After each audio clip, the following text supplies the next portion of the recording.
Oh my god, we're back again, here to recap the third round of the wonderful, amazing, incredible DPP Ubers Invitational, made wonderful, incredible, and amazing by the tremendous individuals playing in it. So, Jirachi versus Lorianne, how many times have we seen the DOA versus T-Tar lead matchup? We see Superpower, Sash, and Crunch.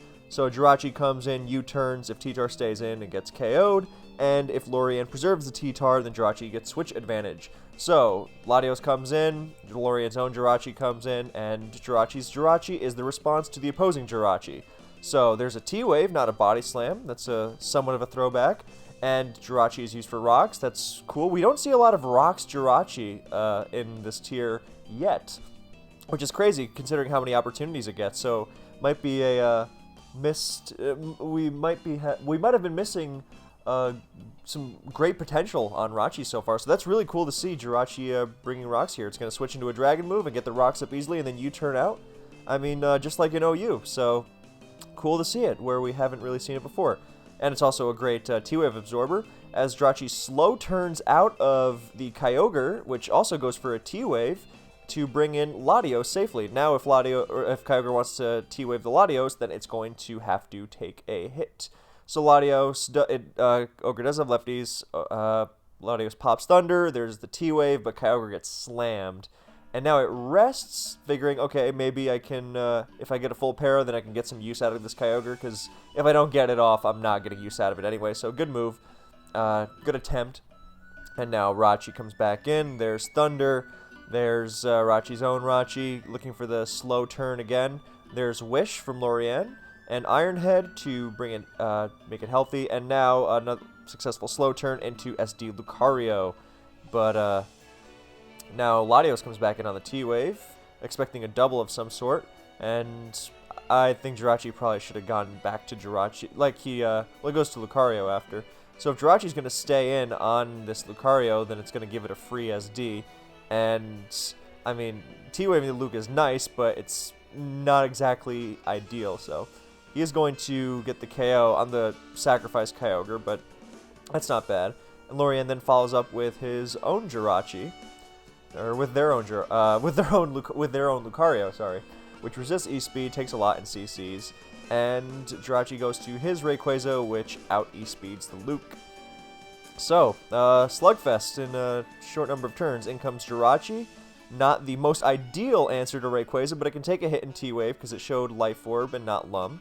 So once again, we've got a Jirachi war here, and Jirachi's Jirachi has Body Slam as his last, so it does paralyze Lorianne's, and now it appears to be a speed tie. So that attempted slow turn winds up being first. Now here comes Latios. They're both paralyzed, and Latios paralyzes, and shows heal block. So that's really, really cool. I love, love, love to see that. So now the Jirachi can't heal. So there's so many potentially cool applications. I mean, Latios has so many moves in general it can toy around with. I think Refresh is just bound to show up. Memento has been used a couple times, but Heal Block, that's really cool because we've been seeing a lot of stall in this tournament, and Heal Block just ruins Blissey. And it's useful here as well. I don't know how directly useful it might be, but Ray gets an SD, and it prevents Jirachi from doing anything funky. Probably would have been better if Latios had gotten a Thunder off prior, but Ray SDs on the T-Wave, then double full para, and then Outrages, not trying to EQ into a Giratina or Lottie or something. So he Outrages and just mows through the Jirachi, doing 77%, which is crazy. And then the Scarf Dialga, or just the Dialga, we don't know it's Scarf, even though it's likely. But from that damage, probably. So there's a slow turn out of Rachi. In comes Jirachi's own Dialga, also probably the Scarfer, because the rest of his team is not that screamingly fast. It goes for a Draco, and never mind, that is a Specs Dialga. I should have known that from the Jirachi damage, but that Dragon Pulse did so much to Jirachi's Dialga. And in comes the Latios last, so this could be trouble with Calm Mind. If it's Outrage Scarf Dialga, then it's not, but most of them are not Outrage anymore, especially with how a lot of Lotties have been dropping Calm Mind. So Jirachi gets the Body Slam. All he really needs is the prior damage. Like a U-turn into Dialga would have been good too. So that maybe could have could have gotten Harrier if full paired, but then again, Latias got paired too. So, yeah, then Dialga's going to finish it off with a meaty Draco Meteor. So 1-0 Jirachi. So, game 2. I'll switch the sides. There's a Ho-Oh facing a Fortress, so Lorianne's definitely going to have a good Ho-Oh answer, or better anyway. So, if they don't want to lose. So, Sacred Fire gets a burn on a Giratina, so stall. And Brave Bird does not do that much to Tina, but, and Tina just rests immediately. And in comes Jirachi's patented Deoxys defense, so Ho-Oh lead into DOD is very, very cool. Sleep Talk, Wisp, Miss, probably Lum anyway. There's Rocks, there's Taunt on the spin, and there's T-Wave on the other spin. So now it looks like DOD is... See, I mean, Fortress comes in, gets parried, and now it can get up the hazard, so... now, I don't quite know why Jirachi didn't go for Taunt there on the Groudon. I think that was very safe, and then you can continue... stacking spikes or get out of there after. But I think Taunt was much safer there. And if Rocks were prevented from going up, then this Ho-Oh could have definitely gotten a much more sustained assault off. Whereas now it's like a race against time as it tries to mow through Giratina with a crit before it wakes up. But it winds up Sleep Talking Roar, and in comes Darkrai, and that's really funny. It drags in Darkrai, and as a result, even though it's asleep of its own rest, then it still triggers Bad Dreams and takes some more damage. And if that had happened and Jirachi wasn't dealing with Rocks on the field, which could have been prevented, then Ho-Oh could have really come back and ruined this. Because if Giratina is the Ho-Oh answer, then most other Pokemon are probably not going to do too great. Anyway, Paralyzed Fori comes in to block Void. And now here comes a nasty plot on a full para. I don't know why it wasn't just Focus Blast, and now it misses. And there go the T-Spikes, not the spin. Second blast misses. So there we go. So here comes the Scarf Dialga, and it probably wasn't going to be too bad as Ho-Oh is sacked. If Rocks weren't up, then the whole game is different. And we see Citrus Ho-Oh, so that's really cool. So that would have been even more of a pain. So I really like that. Citrus Ho to give it kind of that... It's kind of like Protect with Lefties, except automatic. And you give yourself that sort of... that little boost against Rocks. Or, I mean, just Brave Bird chip in general. Make yourself even more unkillable. Push yourself out of Draco range and such. So that was really cool to see, at least. So here comes the DOD. Lum eating up the thing. And Lorianne makes a really... Oh, just goes right for the Fire Blast and gets T-Waved. I was going to say, if Fire Blast on Spikes could have big payoff, because it's Sun and Jirachi's clearly running a very offensive team, so big threats, because there's almost surely a Groudon in the back. But the Scarf Dialga does get T-Waved, and that's really, really nasty. So Spikes goes down, and Dialga hits its 4th in a row, actually, and while paralyzed for the 4th one. So in comes Latios, and now here comes Blissey with Spikes down. There's a Dragon Pulse, not a Draco. And there's the heal block again. That is really cool. And now we see why Lorianne was fine with getting the Blissey, or getting the Dialga T-Wave, because it is, in fact, aromatherapy. So that's very cool. But now Blissey, I think they changed this in Gen 5, that heal block... prevents lefties from healing you as well, but in Gen 4 it doesn't yet, which is a real shame, but it's still definitely helpful, as Latios is now going to be able to beat it down more effectively, but it's also it's not immune to getting, Toxic and Seismic tossed in return. So, very cool to see, and it shows Pulse Draco, so very cool to see Pulse Draco and Heal Block. But yeah, now the T-Spikes are down, so Darkrai's on a timer as well. Here comes Jirachi. And it U-turns out, and what's it going to show? Kyogre? Is it going to be Lum? Now, Kyogre is also, well, I don't know if that was the best time to pop, bring in Kyogre, because there's still Dialga healthy, and Groudon, so there's Calm Mind. At least Kyogre can threaten a sweep with Blissey down against a Sun team like this, but takes an EQ while setting up, and, so this was not the ideal place for it. If it Calm Minded in rain on Groudon, maybe, but at this point it feels like too little too late. As Rai comes in, and Dialga was actually pressure stalled out of Fire Blasts, but it has Earth Power, which is a good call. So it is going to clean up, and the series goes to 1-1. Alright, Game 3. Hype. Dio Speed, Darkrai. What kind of Dio Speed is it? We don't know because in comes Rayquaza on the Dark Void, so that suggests Sleep Talk. And what kind of Rayquaza uses Sleep Talk best? Choice Band. And there's a Choice Band Outrage, chunking Groudon real hard.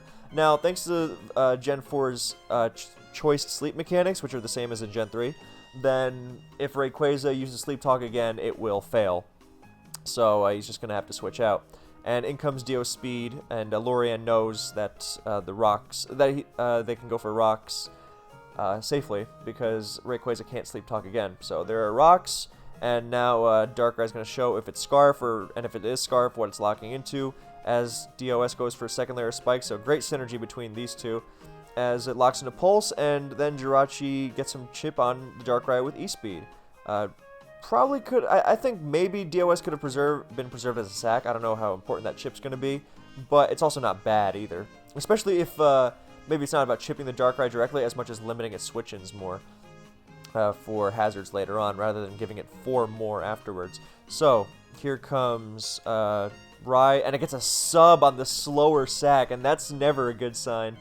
Whenever Darkrai gets a sub against a slower switch-in, which most of them are, because Darkrai's very fast. So it's probably too Spadef of a Groudon to KO with unboosted Dark Pulse from there. But Void also chips it further, so that's really helpful. And now he's going to get a nasty plot behind a sub, but it's a Sun team with a Heatran, so the mono Dark coverage isn't going to get him too far. And he doesn't waste time, to his credit. He doesn't waste time with nasty plotting, and instead he just switches out after Dark Pulse chip.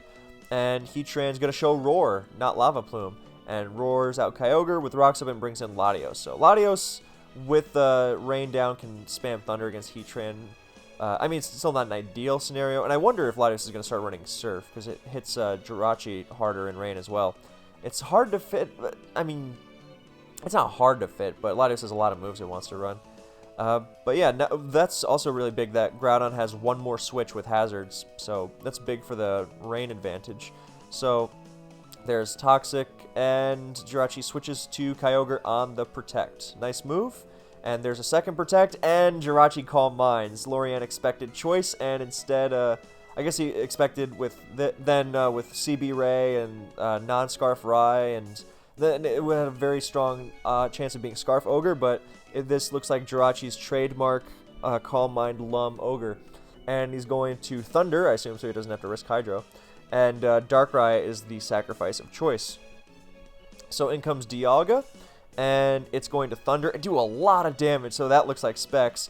And but Kyogre does live, and it does show Lum, and he Ice Beams, not wanting to risk Hydro Miss. So that's all well and good. Now Dialga also has 1 more switch in with hazards, and Latios comes in, and he's just going to sack it to the Dragon Pulse. So Heatran comes in once again, and it is in Thunder range after hazards. So there's Protect. Actually, it's in Thunder range after hazards and Protect. So Latios might just get that KO.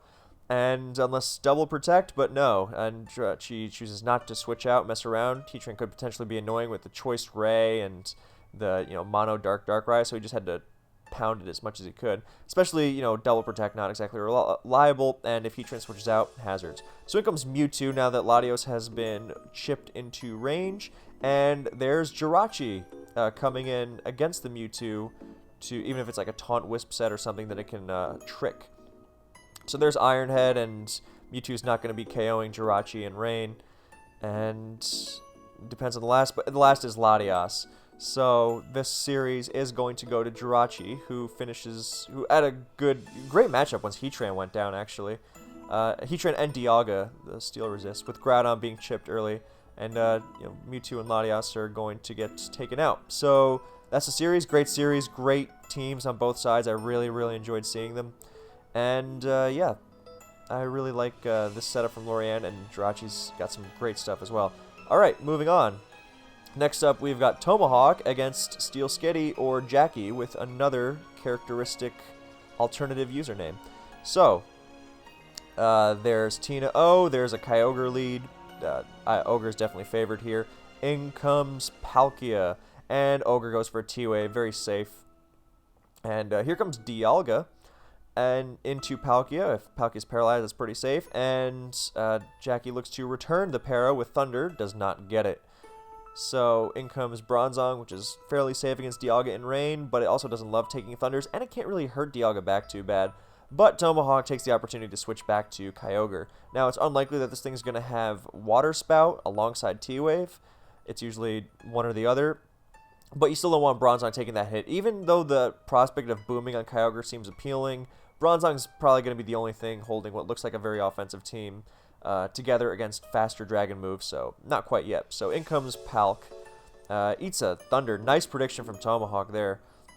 Actually, not even a prediction. It's just a good move, because if Zong stays in and booms, it's going to do that whether you use a water move or not. And in the likelier event that Palkia comes in, then you hit it harder. So just solid move all around, not even a prediction. Dialga comes into Palk again. Palkia shows Leftovers and Thunder, so that's interesting. I always like these alternative Palkia sets. Like Sub Protect runs stabs, but Lefty's Thunder, if it's like Rest Hawk or something, to shrug off status and still hit Kyogre hard. I really have liked that. And or 3 attacks Protect is also cool, so you get the benefits of Protect while the coverage of Thunder, which is really crucial. So, and we see that here. I have really enjoyed that. I think I put that in an underrated sets video. So that was really cool to see. And in comes the Zong, gets lefties, and well, that was a good move to get the lefties for Palk against Dialga, but now Zong's definitely coming in, and Tomahawk makes a great move and goes back to Kyogre, looking, saying, look, I mean, if this is the only Kyogre response, then I'm just going to throw Kyogre at you over and over, because it's not a very good long-term solution. So, here comes Palkia once again as Kyogre. Is it going to be tricked into... No, he's just going to Thunder once more. Same logic as last time. Nothing changed. A lot of players would fall into the, gotta hit the Zong. It's likely to stay in now, which is a natural response. But Tomahawk stuck to his guns very nicely. And now down goes Palkia, and now in comes Quillfish, which its only way of hurting Kyogre here is, I mean, Poison Jab does okay damage, but it'll just get thundered in return, so it can only threaten Boom. And Dialga's at full health, so that's a great move from both sides, actually, even though it worked out better for Tomahawk.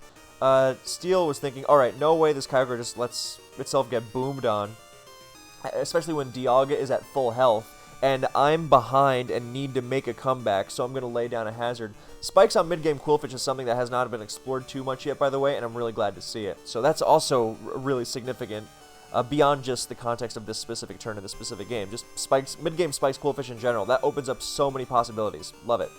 While T-Spike absorbing, of course. Yeah, so, and then Tomahawk said, okay, yeah, of course, Dialga's at full health, but, I mean, there's no way the Quillfish is going to boom and into the Dialga and fall further behind. Steel has to do something to come back, so I'm just going to stand in Thunder. So both players took their time thinking about that one, and good plays on both sides, regardless of how it worked out overall. That's what makes a good play in my eyes. So in comes Tina O, forced into Outrage, and there's a crit.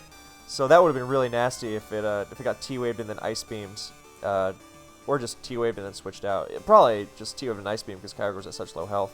May as well get more out of it than preserve it at low health. I mean, a sack is nice, but switching into Outrage Tina O with Rocks and Spice down is not pleasant.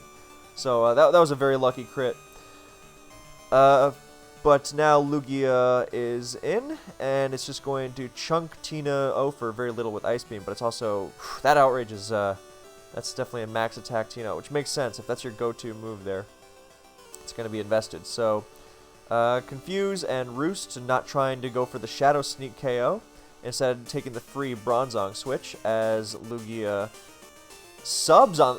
Roost and subs on the Zong, and Zong goes for Hypnosis. So Hypnosis is a cool move on Zong because it gets a lot of opportunities, and sometimes it's not so good at actually doing damage. So if you can sleep something, that's a major benefit.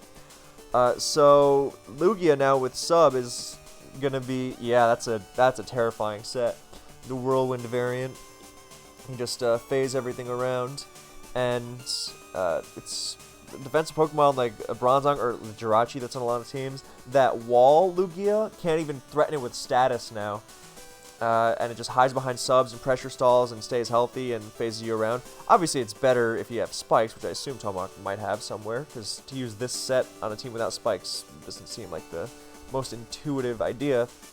But yeah, it's he's going to get more damage elsewhere, and he's going to reveal more of Steel's team, potentially. And he indeed does reveal that there is a Kyogre. So, Tomahawk scouts the Kingdra move. It winds up being Waterfall and not Surf, so not going to be a Specs Kingdra. And there's another Whirlwind, and Zon comes back. So this is a really, really free sub for Lugia again, and then Roost on the Kingdra coming back, or just, phasing it again.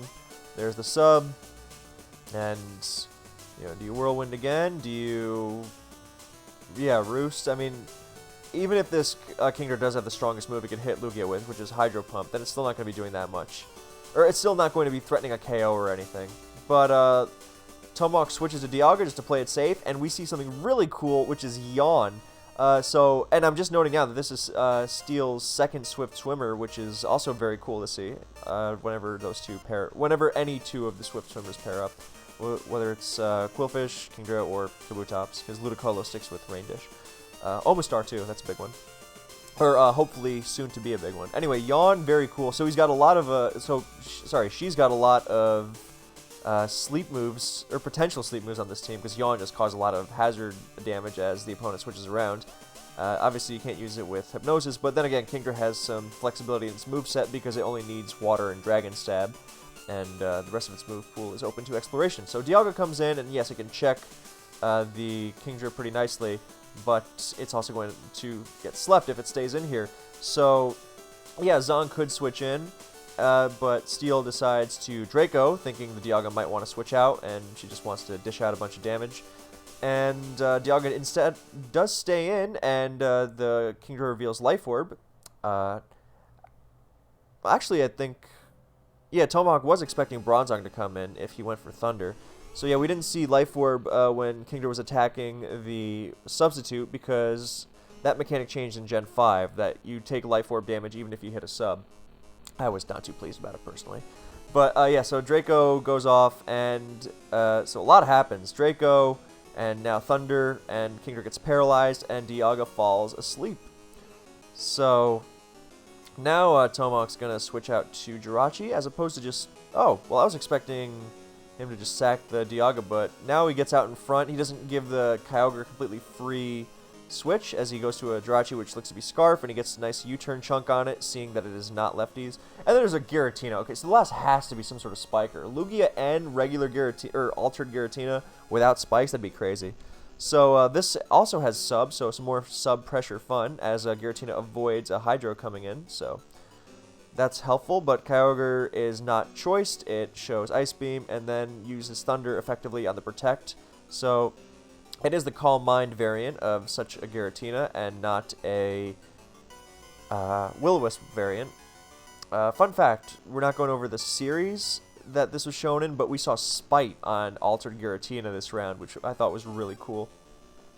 So then there's going to be a smart move from Tomahawk going for Dragon Pulse. He's not going to be able to sub-protect stall this thing at this range, because he subbed before. If he Calm-Minded on the first Ice Beam instead of using sub, then maybe, but at this point then Kyogre is just going to bring it to low health, which is still good, and it's not going to be at useless health. Well, maybe.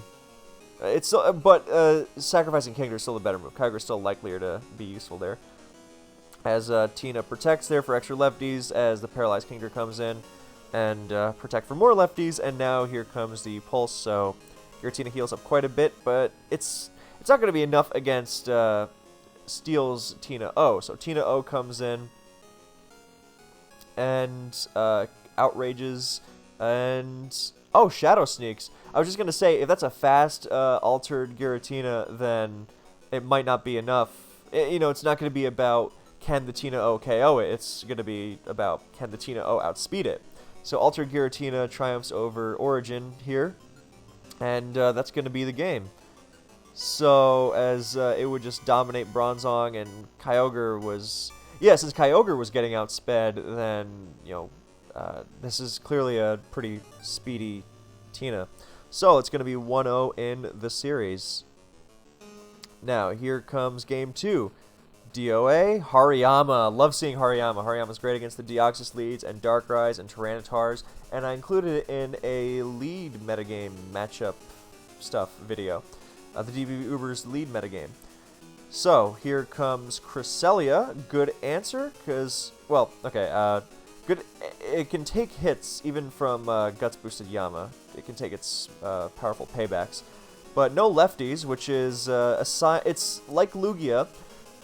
And we've seen some Scarf Lugias in this tournament, which is pretty cool. And now we're seeing a Scarf Cresselia as it unleashes the Scarf onto Hariyama. And it clearly runs some speed. Or it runs a lot of speed because it's running Scarf probably, so it doesn't run as much bulk because super effective Guts Boosted payback against a Psychic type might seem... 66 might not seem like that much, but for something like Cresselia, that's a lot. So I think it's more speedy. And Hariyama's, Scarf now, but it can probably spam close combat if it comes in later pretty freely now, because Cress is at low health and it received a Toxic Orb.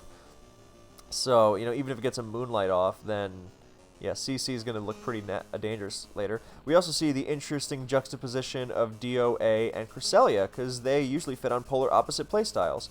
So now in comes DOA, now that, well, nice move there, as DOA catches the Dialga switch, and has a nice one-on-one against it, and there are some spikes, and there are some rocks, rather than some superpower or anything. So Steel's just focused on stacking spikes, and if Tomahawk is going to fear the superpower, then so be it. So there's 2 layers. Will we see a third? Third and E-Speed would be... Oh, nice! Icy Wind DOA. That's really cool to see. I think Hack said that Steel used Icy Wind DOA in Gen 5 a long time ago, because if Frostlass is going to use Icy Wind against you, then you can beat it by using Icy Wind yourself. So that's really cool to see. I love that, and it manages to take. It's the same as Ice Beam here, except it had a small chance to miss. But it is very cool to see it Icy Wind that Rayquaza. So that's very cool. Now in comes Hariyama threatening the Fake Out, or actually Bullet Punch, because Bullet Punch has no immunities and will not be useless after the first turn. So in comes Tina O on the BP. And takes very little, but at least DOA was prevented from doing more damage. So now Dialga comes into Tina O with 2 layers of spikes, and eats another... Ooh, Outrage, that's brutal. But it is a fast... It is an offensive Rocks Dialga, which is cool to see. I don't know if it's Scarf Rocks, which is a set I love, or just very fast, which is also a set I love. I just love all Dialga sets. I'm the Chris Traeger of liking Dialga, because I just think everything Dialga does is the greatest thing in the explored universe. So, down goes Tina. Oh, it's Life Orb. That's sick. That's really, really cool. Not just offensive rocks, but with Life Orb, so it really packs a punch. So, yeah, Tina O goes down alongside Dialga. So, income 2 Palkias. Interestingly. And now DOA is, Steel's Palkia is not going to want any part of that, and DOA switches out on the Spatial, so that might suggest that Tomahawk is running Habenberry. In comes Steel's own. Now, I don't know what... Well, okay, I get that focus. It is Haben, and it's Focus Punch Palkia, which is very cool, but I think that Steel was too behind to set up rocks at this point, especially with Rayquaza being down. It's not like you really need to get that 25% on a potential Ray in the back. I think just attacking at this point was probably more reliable, so I think just attacking was more expected from Steel, so Tomahawk should have just gone for Spatial there. But yeah, it said Focus Punch does not go off, and turns out that this is not only non-lefties Dialga, so it could be Rocks, but it would be Scarf Rocks, which again, awesome set. And now it reveals itself to be Scarfed, which again that would have also been revealed if Tomahawk had just gone for Spatial, whereas Focus Punch's priority kind of negated that. So in comes Groudon, and that's pretty terrifying for Steel because Cresselia is the Groudon answer, and it was expended trying to answer the Hariyama. And there's Rock Polish from Groudon, so that might be the ball game. and Fire Punch, and down it goes. Life Orb as well. Alright, so the Steel's got her own Groudon, which makes sense because of to support Cresselia. But even with Life Orb recoil, then Tomahawk, because Groudon's such a beast, it takes the return Earthquake easily and still has 3 more Life Orb hits, or 4 more Life Orb hits after, before it goes down. No, sorry, 3. I lost my mind. Yeah, and it's going to sweep. So that was a really interesting series, some really cool stuff. Great job to both players. We move on. Inspirited, aka Rectra, against Hack. Darkrai, T-Tar, Lum, Chople. Oh, Kyogre's here to absorb the sleep, and the Dark Void misses. And then the Dark Void hits, but it's going to be Sleep Talk most likely.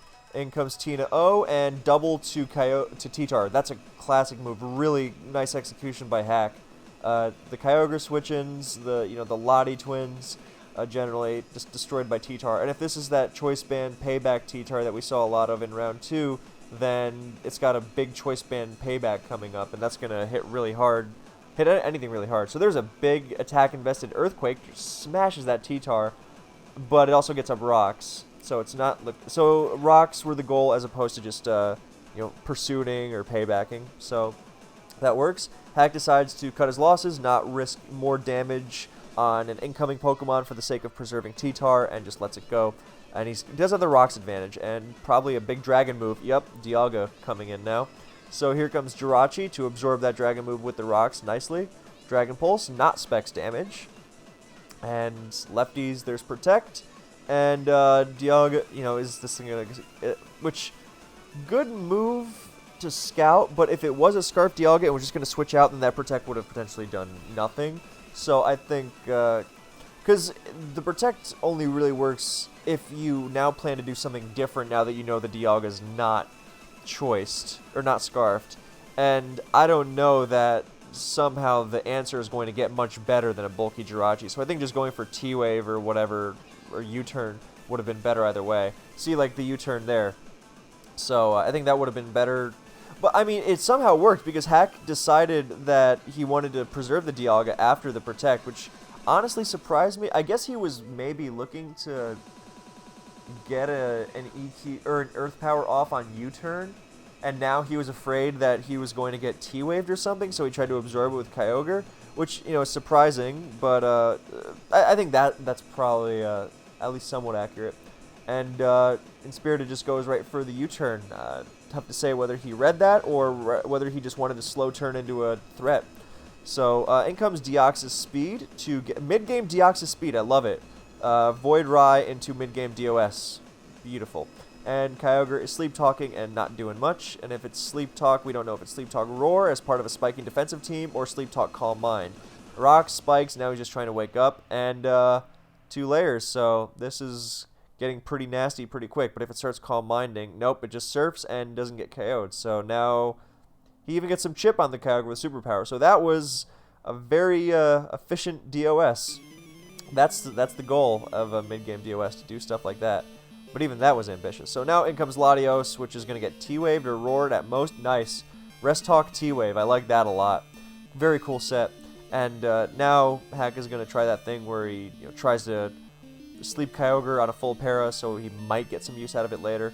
But either way, then, worst case, then he's just where he was before. So now Jirachi comes in, full para, avoids taking a Thunder, which is very helpful. And Hack's Jirachi does have lefties, so it's not going to really mind taking the para. It gets a Wish Off, which is quite helpful.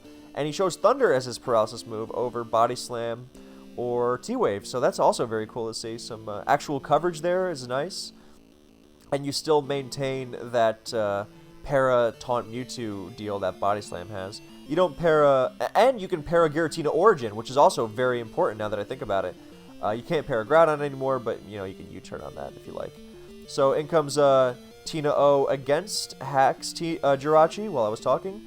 And then Hack uses his own Giratina to pivot into Inspirited Giratina, afraid of an EQ. And instead, he gets struck with a Will-O-Wisp. So, we haven't seen many Wisp Tinas in this tour, or at least Origin, which I think is a shame because Wisp Tina O is so awesome. And, yeah, so now Hack is... he's at the very least bluffing that his Tina O is faster, and I mean, not that he has much choice because he's being ransacked by hazards. And Inspirited probably doesn't want to risk it because, I mean, it's not like he has great choices to switch into at the very least, if nothing else. But, I mean, he's only got to deal with rocks. And at least if he switches, then Tina O is still taking burn damage, so it'll eventually be chipped into range. So it's probably better that he tries to preserve his Tina O as opposed to the Jirachi. So he winds up going to Latios as the sack, and he dodges a Draco, whereas Jirachi would have been really nice there. Yeah, actually, now I don't know why it wasn't Jirachi, because since the Tina O is burned, then Earthquake isn't going to threaten it at all. So that felt very much like a waste of a Latios. I mean, nothing else if Tina O is burned, then nothing else it's going to do is going to really threaten. On the bright side, Darkrai is now a huge threat, because its Kyogre is, pretty much gone, and that is going to make Darkrai's Dark Void a viable weapon again very soon. And in comes Kyogre as a sack, and then the best Hack could have done there to avoid that was go to Dialga on the Dark Pulse, which would have forced Darkrai out, and he still would have had the Kyogre sack later on. I think he might have had to do that, because I mean, there's limiting damage with hazards up, but there's also the fact that Inspirited still has a Dark Void, or now again has an open Dark Void to shut down another Pokemon with all those hazards up, and that might be too much to deal with. So Dialga, I think Dialga might have been the move there, especially because it's going to come in here. I mean, taking a Dark Pulse is, I think it would have been better to have that Kyogre sack. I mean, if Darkrai's going to lock in a Dark, because that means later on, then I guess he could still lock. Yeah, he could still lock in a Dark Void later on. So I guess maybe I'm overthinking it, because he definitely wasn't going to lock in. He was still going to lock in a Dark Void later on. No. Yeah, Dialga was definitely better, because he's still going to lock in a Dark Void later on, even if you still have the Kyogre sack, because Bad Dreams will finish it off, so it doesn't matter if you're locked into it. But yeah, so like it would have done the remaining 2%. But the reason why it was better is because it's better for him to sack against the. You have the Kyogre sack, so you can then switch something else in and force Darkrai to Dark Void again, and then you can start waking up already as it's forced out. And now you don't have the benefit of that Kyogre sack. It's a minor detail, but I do think Dialga there would have been better, because now it gets the automatic sacrifice against something more automatic anyway. So I think switching into Pulse there definitely would have been ideal. So now Jirachi comes in paralyzed, and yeah, matter of fact, that Tina O would have been a healing opportunity for, if it has Wish anyway. It might not, but yeah, would have been a healing opportunity for Inspirited's Jirachi against that Giratina. So I think that might have been lost, because now Dialga's just going to take it out. The Dialga has leftovers. Offensive lefties Dialga. We do not see enough of this set, and I'm really happy to see it. But now Inspirited's got a Dialga of his own, and it's going to be taking a lot out of from Earth Power, but it reveals an Adamant Orb or Choice Specs Draco, which does a lot and takes Dialga out. But Hack has really narrowed the margin here. As Dialga has gotten chunked to 31, it'll switch out here and take rocks, and it doesn't have lefties. So in comes Tina O, and Hack's own Wish Jirachi is not going to do much against the Will-O-Wisping Tina O, but he doesn't. I guess he wanted to Shadow Sneak if Hack. Yeah, that was the idea. He wanted to Shadow Sneak and KO Hack's Tina O as it switched in to absorb the Will-O-Wisp. So nice idea, but Hack makes a nice read. Stays in on the sneak and goes for a Thunder Para. Doesn't get it, sadly. But now he goes to Tina on the EQ, and so he's off Physical Wisp Tina. Love that set. But now his own sneak is going. I don't know if that was even necessary, because no, if he got the Wish, then he would have been out of range. Yeah, but now he's able to, even though he gets outpaced with the Shadow Sneak, then. He's not taking much from it because it's burned. So now Hack's last, Garchomp. Now that is a potential cleaner, but then again with the Scarf Rai, then probably not, and this is where it might have been nice to have that Kyogre flexibility. You know, force it to Pulse or Dark Void. Yeah, I think having the Kyogre sack definitely would have helped in this game. But, I mean, Jirachi can maybe bring it back. Yeah, actually, it might. Yeah, because Wish here, and unless he gets crit... Oh, that sucks a lot. Yeah, so he actually would have brought it back, I think. I mean, I guess he had to avoid the flinch on the first turn, too. But that still sucks, because he probably would have 1v1 the Dialga. And like the worst Darkrai I can do is like trick it and then Dark Void it and then try to win with a battered Specs Dialga. But switching around the Jirachi is not easy. So Hack almost surely, or was very much favored to win that in the end, I think. So that was a really unlucky end. And now we move on to game 2. Darkrai again. Oh, but from Hack this time. Let me switch sides so it's consistent. There's Darkrai from Hack against a DOA. Gets a Sleep Off. Bad Dreams break Sash. And Hack's got his own Darkrai into DOS setup here. Very cool to see. Rocks. Another Rocks Jirachi. Cool to see as well.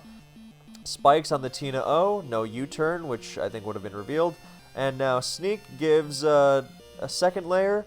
And the third layer as well, as Inspirited expects Hack to switch out to something like Dialga or Darkrai. Probably Dialga, because it actually threatens to KO a healthy Giratina, and Sleep Clause is active now.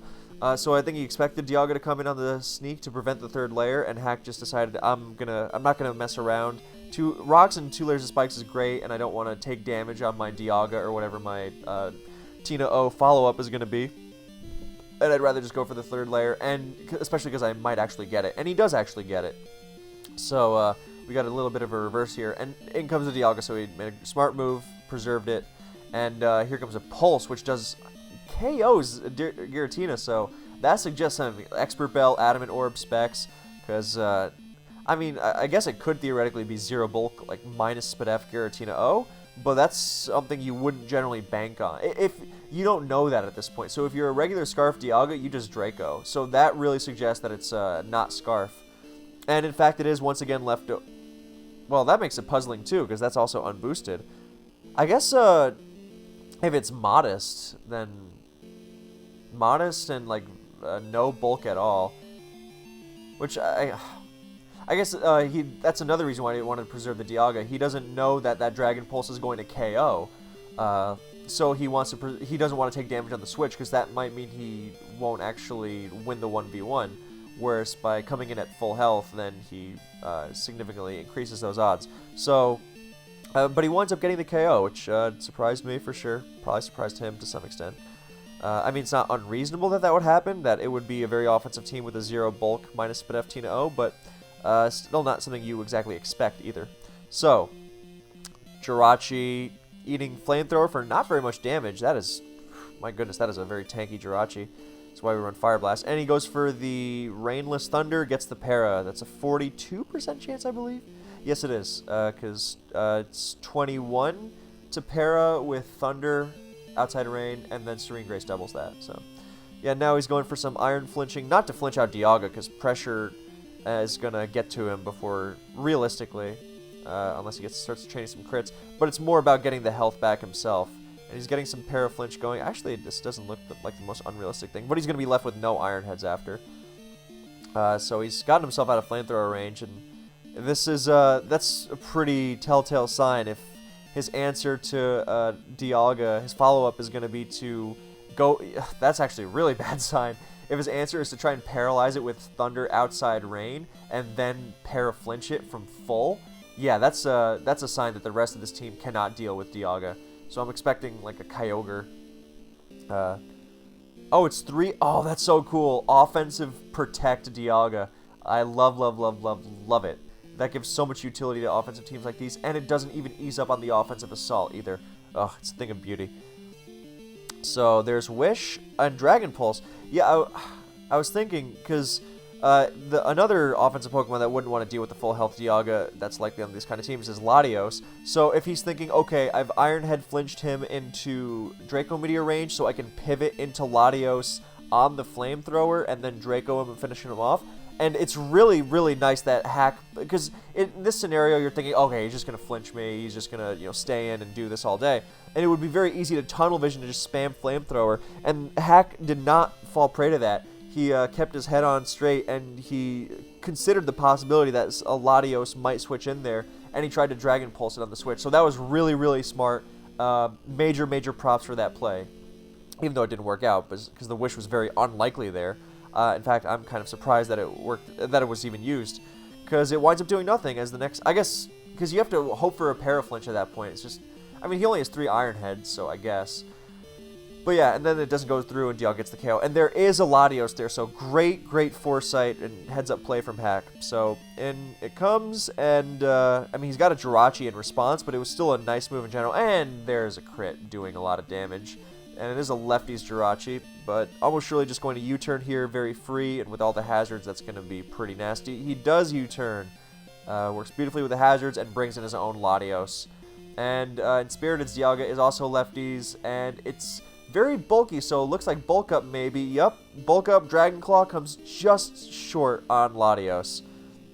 And doesn't look to have Protect, because it doesn't use it either of its opportunities to do so, and Latios trades half its Draco Meteor PP and a lot of HP, 80%, to take out the Dialga. And in comes Mewtwo, which is definitely threatening late game, with Latios down, Jirachi weakened, but actually no, I take that back, because there's a Scarf Dialga, or a Scarf Darkrai, and an unrevealed Pokemon, which can probably take a hit from Mewtwo from full, because there aren't spikes supporting it.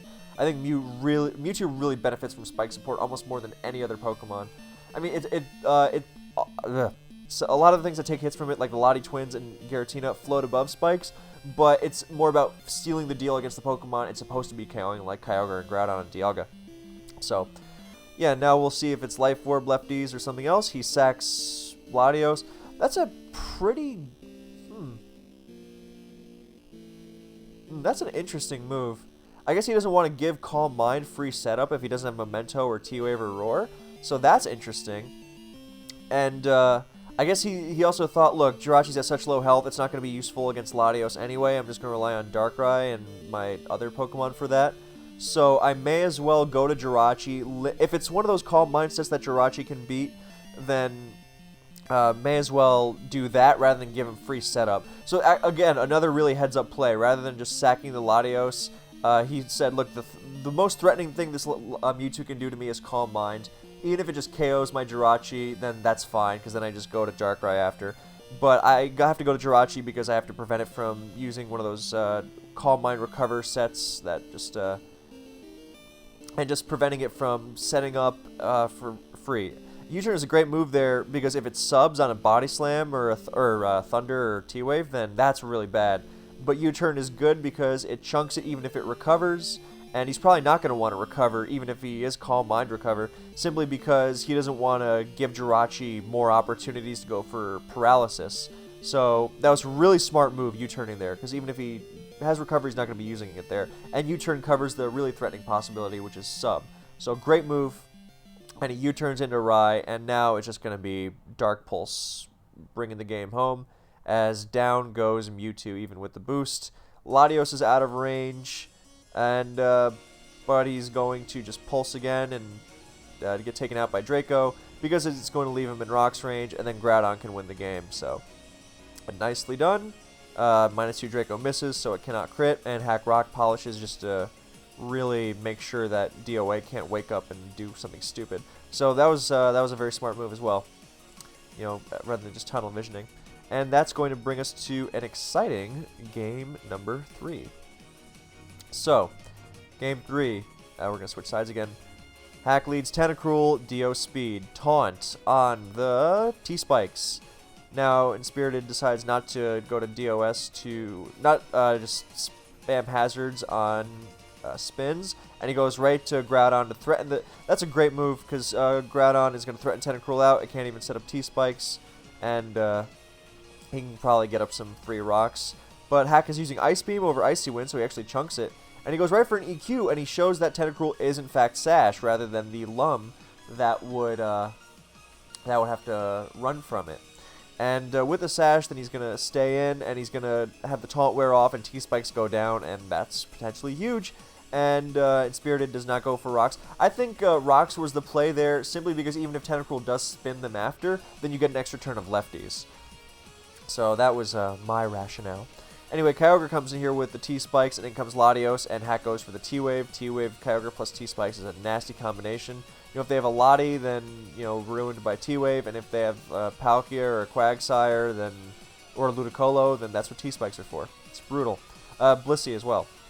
So now Bronzong comes in to a Paralyzed Latios, and good to switch into Thunder, better to switch into Grass Knot. Now he can get up rocks safely, some Tentacruel, Bronzong, Rain goodness. Fairly classic. He goes for Payback, as DOS goes for Spikes. It's likelier that it's going to be Spikes DOS plus Rocks Groudon, just because it's more, what's the term I'm looking for? More efficient in getting up hazards. Although you could do Rocks and Spikes and then like an offensive Groudon, but generally more reliable to go the Rocks Groudon route because it's such a reliable rocker.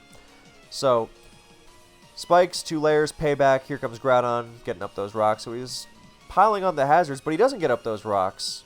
And Hack's almost surely going to go to Kyogre here on the seemingly free rocks. And instead, Inspirited doubles to Mewtwo, which takes poison damage. And Bronzong is going to switch into it from full, and it can't even be hurt by Fire Blast because it's raining. And instead he goes to Giratina to absorb the Thunder. Or the Trick. Scarf Mewtwo is a very cool anti-Swift Swim poke. Great late game cleaner too, because it outruns even Scarf-Rai. And he winds up unleashing a Trick onto Giratina instead of Bronzong. So I'm sure that was not intentional, but it is a very nice byproduct. I mean, it's not good to have your Giratina scarfed, but especially because with T-Spikes there's going to be some sub-protect fun.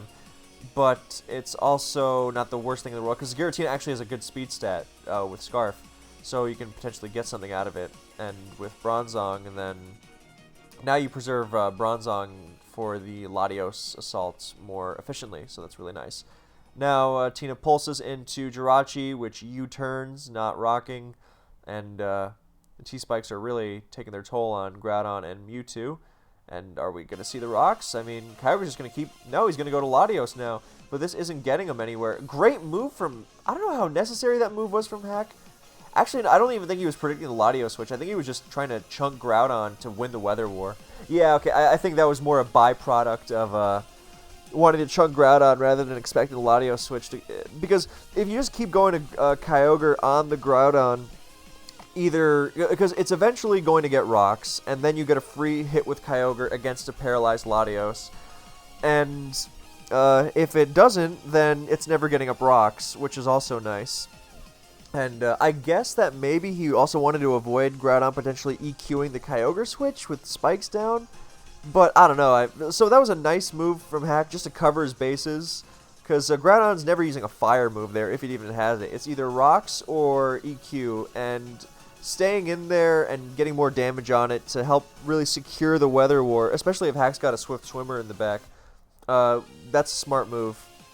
And, I mean, because he doesn't fear the Latios double at all. If Latios doubles in on Kyogre, then yeah, Kyogre takes some spikes, but also has lefties, and Latios takes rocks, and then you go back to Bronzong, and this Latios doesn't even have Thunder, and Rain HP Fire is going to bounce off, so it wasn't the Latios double he feared. But, you know, you don't say no to paybacking it on the Switch for sure. Now you payback it again, and even though you're faster, it's still going to be strong enough to take it out. And now in comes Giratina O, which is not an ideal switch. I mean, you can go to... I mean, Will-O-Wisp would be annoying. HP Fire and Sun does nothing, my god. But not the worst thing in the world, because at this point, honestly, Hack's kind of bringing this one home, because Mewtwo, poisoned, not really threatening. Jirachi is just a weak blob. Groudon's crippled. So if you just chunk this Giratina into Kyogre range, then you just kind of win. So, yeah, put in range of Ice Beam. Hey, pivot Giratina into the Dragon Pulse. I don't know why I didn't just Pulse there, just to play it safe. But if Tina O switches out, then it's taking rocks and definitely an Ice Beam range. And I guess if you don't want Jirachi switching in, then that's fine too. But he makes a double and gets the 1-up on Jirachi. I mean, I thought you could just go to Bronzong on Jirachi forever, but I guess you don't want it wishing either. Paralyze the Jirachi, it wishes. So, you know, I was playing it, I was thinking of it, rather, a little on the overtly safe side because he's so far ahead. But he can also probably really afford to make the moves to fully step on Inspirited's throat, simply because he's so far ahead that he has more of an assault. So he surfs, and it's either going to... The Jirachi's either going to stay in and do nothing, or it's going to U-turn, and now Jirachi is weaker, but Tina O is healthier. But now he can go to Bronzong against the Tina O, which is because it's in rain. So rain means no thunder on the Latios or the Tina O, and it also means that their HP fires are going to bounce off Zong. So Groudon comes in, and he just stays in on the Tina O, not even fearing it. Just like, I'm going to T-Wave it, then I'm going to Ice Beam, I'm going to clean up. And Groudon, you know, this is just a desperate double to try and stay in the game. This is just a classic example of T-Spikes being amazing. So now Jirachi and Sun does wall Kyogre, but you know, it's also not doing anything. So he can try to get some wishes together, but it just feels like this team is too focused on... It's an offensive team without enough offense. So now in comes Dialga. We don't know what kind of set this is. If it's protect, is it going to be that protect 3? Yeah, nice. Protect 3 attacks on offense is always really cool to see. You know, usually on these kinds of teams you see bulk up stuff, but this set, the offense is just beautiful. And he Dragon Pulses and KOs the Giratina on a crit, but I don't think Giratina was winning that anyway. So protect with T-Spikes. Can we get some more music? Mobile downloads and background play. And so now the Mewtwo comes in. Oh yeah, he protects on the Mewtwo. It reveals Fire Blast. And the world's largest catalog of songs. That's an ad. And yeah, Giratina absorbs the Fire Blast nicely, and now Kyogre on Ice Beam is just pivoting around it. This is just a kind of a formality at this point. And Surf, Kyogre, Dialga, Earth Power, crit, but you know, it's not doing anything. Mewtwo, Fire Blast doesn't KO. Dialga finishes it off. Cool series, really, really good back and forth stuff, and some fun teams. And T-Spikes are strong. All right. Now we will finish this video up with this series, Gary versus Alex Walls. Gary's been really impressive this tour. Here's Frostlass, here's Kyogre, Spikes, T-Wave, so that's pretty cool, you know, increase your odds a little. And here's a really cool innovation. Now T-Wave Kyogre is not, T-Wave Calm Mind Kyogre is not exactly the innovation, but using it in the lead slot is really cool, because you're going to T-Wave those Spikers who are never going to taunt you, and then you use that to start getting free Calm Minds. You're going to get at least 2, and that's really difficult to deal with before they catch on. So now Gary has a +2/+2 Kyogre, and the worst Alex Walls can do is taunt into Destiny Bond, but many Frostlass do not run Destiny Bond. It's hard to fit in their moveset. So now, yeah, Latios barely survives the +2 Ice Beam. It's not going to hurt much in return. Jesus Christ, yeah, that does nothing. So, yeah, great start from Gary with lefties, so he can't even be chipped efficiently either. So, yeah, this Kyogre is really showing its power. And he sets up the Sun with Groudon and then sacrifices the Frostlass. So, already taken out 2 Pokemon and revealed 4. Taking out 2 of the 4 Pokemon that's revealed. Lugia comes in, but the Sun isn't exactly going to help it because, well, I guess it means that you don't. Hydro does do more than Ice Beam. I think. No, wait, no, no, it absolutely doesn't. So I think that Groudon was a waste. Because, well, no, sorry, with the Rain boost, then yeah, it does. Okay, yes, Rain boosted neutral Hydro does do more than super effective Ice Beam. I was just thinking of it without the Rain boost for some reason.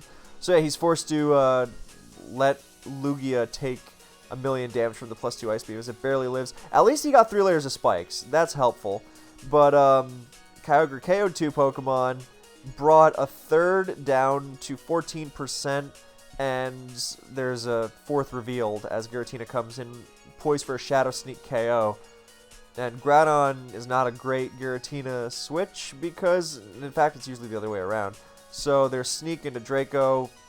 At least Alex has full hazards, but Gary's taking like no damage on this Kyogre or this Giratina, and just piling out the damage. So, I mean, the full hazards can be, and even that -2 Draco does a lot to that Dialga. It's not very bulky, so at least he's going to be threatening a lot in return. He gets a KO with Draco finally, but this might be too much for even max hazards to bring back. So in comes Dialga. And if Lugia is switching into Dialga, that's generally not a good sign. It gets up rocks, and it's going to be an offensive Dialga. No lefties. As Kyogre comes in on the roost. At least Lugia's Whirlwind is a pretty decent offensive attack now. But Kyogre's got lefties, so he Ice Beams, not wanting to risk Hydro. Good move. Whirlwind reveals Jirachi, which is also going to wall Lugia. I mean, if it's sub, then... But it doesn't look like it's sub. Actually, it's Scarf Jirachi. I didn't notice it didn't have lefties. Yeah, so Scarf Jirachi is going to start going flinch happy. And Alex is switching around trying to force it out, but it's Jirachi and Rain against Dialga, so it wasn't really forced out. He can just keep trying to chip it. And Groudon actually does force it out because he knows he doesn't have to risk the non-flinch. And instead he goes to Latios, piling on more pressure, and just way out in front despite being hampered by so many hazards. If there's anything that can bring it back, it's the Scarf Dialga in conjunction with a Last, but Gary also has a unrevealed Last. And shows Outrage there rather than Draco. I don't know if that was the best idea. As Outrage actually KOs the never mind. Outrage, maybe he doesn't have Dragon Pulse. So Outrage actually KOs Dialga there, to the surprise of Gary, I think. And now he's forced to go to Jirachi and Ice Punch and Freeze, which is super unfortunate depending on the Last, as Lugia is not going to be able to come in, and the Last is Rayquaza. So if he ate the Outrage, then he would have... Oh, well, now he crits the Jirachi in return, so that's alright. That was basically the same idea. Dialga Outrage into E-Speed finish off, but, it's unlikely that it was going to make a difference because Latios is well out of E-Speed range, and we don't know the Last either. As Rayquaza shows Life Orb, so he needs to crit this one as well. I guess theoretically that if he could, nah, he's not going to ever be able to roost or recover stall this. So even if he is max speed and wins the speed tide, but that's not the case. So Gary comes off with a 1-0 lead, and now we'll switch the sides. 2 T-Tar leads. EQ, Rocks, Kyogre, another EQ, and a Stone Edge. So that's very cool to see, because previously T-Tar never ran Stone Edge in the lead slot because it generally didn't do much. But with Ho-Oh's absurd prominence, then it's starting to be used. And it also chunks Kyogre really nicely, as you see here. As T-Waves, no lump, so almost definitely Sash. And the Kyogre T-Waves and rests. And he's not even trying to get a rock. I think he's just an all-out offensive T-Tar, so he doesn't have to make that choice between rocks and taking out the opposing DOA, for example. So Kyogre rests on the Crunch, which still does a good chunk, and now he goes to Skarm, which gets up Spikes. So he's got rocks and spikes early. And Kyogre unleashes a Water Spout, which does not do very much to Latias, so it looks like Scarf. In comes Bronzong into the Latias, which is not going to do a lot, but it is going to get up rocks. But it also is going to let in Skarm again. So, another thing is that Kyogre is going to have his Water Spout weakened by hazards, but in comes Kabutops into Skarmory, and that's going to threaten a spin. Now, and he just goes right for the spin, so he must not have a Giratina O to... I guess maybe he roost, so I guess he was more afraid. He wanted to, scout if it was going to lock into Choice Band Waterfall or Stone Edge, and, maybe if it's Life Orb, get some Life Orb chip on it. But no, he just spins, and it's not a... It's either Splash Plate or Choice Band. So, those are the likeliest options. I mean, theoretically, it could be Lum, I guess, but I think it needs Power Boost. So, Splash Plate, Life Orb, Choice Band are the 3 common Kabutops items, and it's not Life Orb, so... And he gets a spin-off, so I assume he doesn't have Tina O. Because I think that had to come in there, because Kyogre...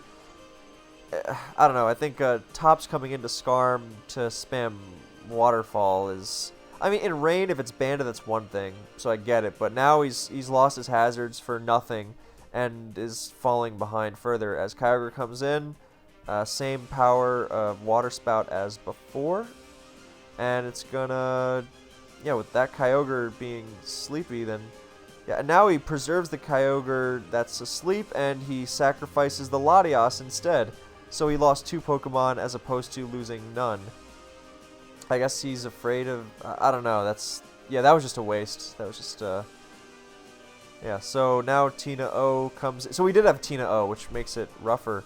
As T-Tar comes in, paralyzed hazard, so it's not going to... Paralyzed and hazards... And hampered by hazards, rather, so it's not going to be able to take on Tina O too well. But, yeah, that's... So he sacrifices T-Tar, but that's fine because he sends in a second Dark type in Darkrai. And rather than going for the Dark Void on the Kyogre sack, then he pursuits it for big, big chip. So that's really nice synergy. I love to see that, because Darkrai pursues Giratina really nicely, even if you don't get the pursuit off with T-Tar. Then you have that second really reliable pursuit, actually, because Tina O doesn't want to stand on Void. And by chunking Giratina, then you help Kabutops both spin and sweep, depending on what the situation calls for. Spin or sweep, I guess I should say then. But yeah, that's really nice synergy from Gary. And so there comes the Kyogre sack, which probably should have been sacked earlier. And now it's going to get finished off anyway, because Bad Dreams and the follow-up move. So Pursuit Dark Pulse, usually you see all physical, but Pursuit's just a good move even on special Darkrai. So in comes T-Tar, just hoping it'll dodge Focus, but it doesn't. It's too weak for the Chople to survive. Let it survive Focus. And in comes Chomp, which if it was Scarf, I think it would have come in already, and it's not. So I guess he activated Sand Veil, but Dark Void hits nonetheless, so major hacks, of course. And now that he's slept the Chomp, he feels free or safe in replacing the Sand with Rain, and it's Scarf Kyogre. So it was going to switch into, unless it like subbed and was going to start activating Salic, but in that case, Bronzong can answer it. And he's still got Kabutops for afterwards. So yeah, that was going to be fine. So yeah, and then he's just going to forfeit there, and that's the series. So another really impressive display from Gary. And this video is over an hour now, so we are going to call that part 1 of the Round 3 recap, and we will finish the Round 3 recap in the upcoming part 2. So thank you guys for watching, and I will catch you in the next one.